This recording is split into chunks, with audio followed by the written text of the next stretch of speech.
In February this year, a report was released called The Forgotten Children, and it was a story of children who are in detention in Australia. And may I say that we are the only country to detain children in this way. I think the other country that comes close is the UK, where children can be kept in detention for 72 hours.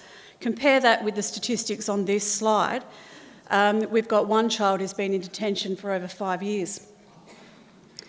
We have appalling things happening to these children and their families, and the average length of time, as you'll see there, that children spend in onshore immigration detention is 345 days.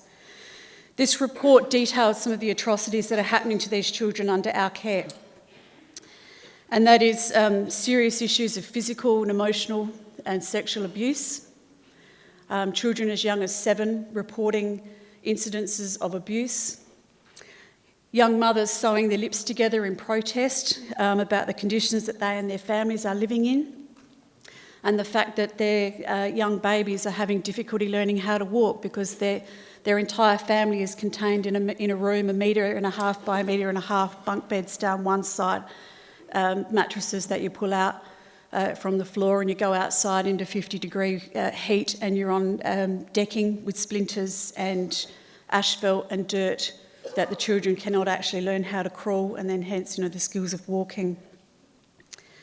And I think we have to talk about this. We have to raise awareness about what's happening.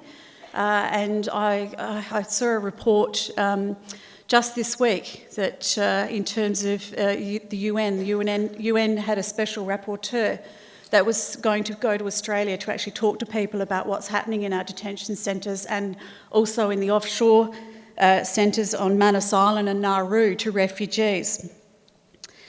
And because of legislation that was passed in July this year, where teachers, healthcare workers, medical workers, doctors, can now face up to 2 years imprisonment if they speak out about this issue.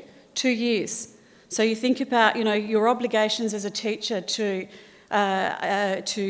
be mandatory notifiers and to look after the children in your care and to report issues of abuse and harm, and you go public and you can actually now be jailed for that, for doing so. Because of that situation, the rapporteur cancelled their trip to Australia because of the concern that anyone who talked to them about the refugee situation would actually face 2 years in jail. It's a reality and it's happening in our country.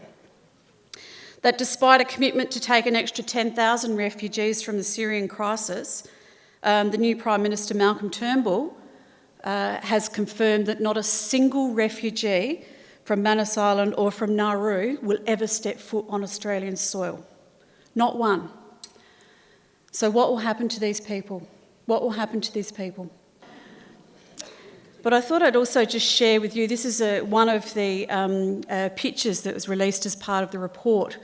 When the Human Rights Commission did the report, they actually asked children who were in detention to draw pictures.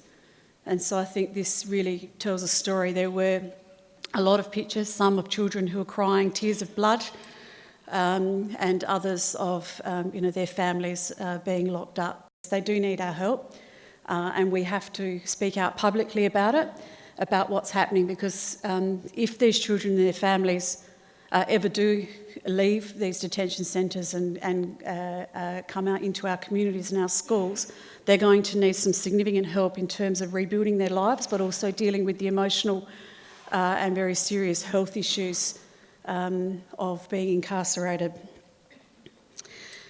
So that brings me to, I had some statistics there which I'll just leave there for a moment. As you can see, a number of assaults and self-harm that were reported for those children over a 15-month period.